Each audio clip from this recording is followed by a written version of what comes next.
বন্ধুরা, অনেকদিন পর একটি ছোট্ট ব্লগে তোমাদের সামনে এসেছি।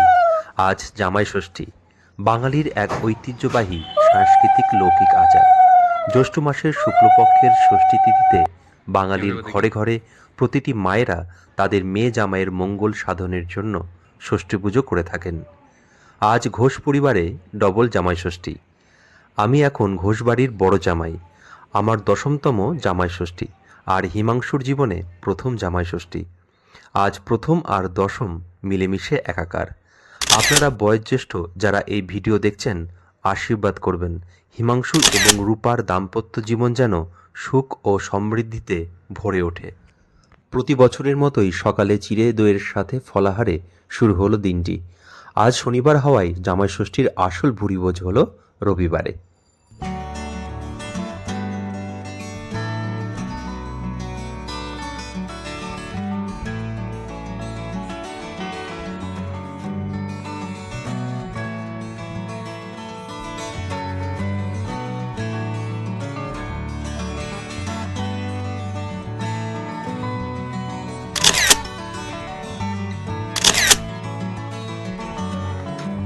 আমাদের জমিয়ে খাওয়া দাওয়া হলো।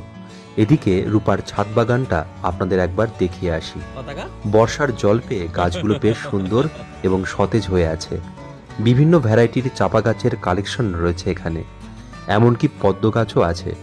এর আগের বার এসে পদ্ম ফুল ফুটতে দেখেছিলাম। বাবন তো এই গন্ধরাজ লেবু দেখে খুব খুশি। ও ডাল ভাতের সাথে গন্ধরাজ লেবু পেলে খুব খুশি হয়।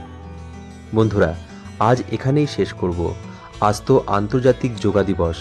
তোমরা সকলেই শারীরিক এবং মানসিকভাবে সুস্থ থেকো, আনন্দ থেকো।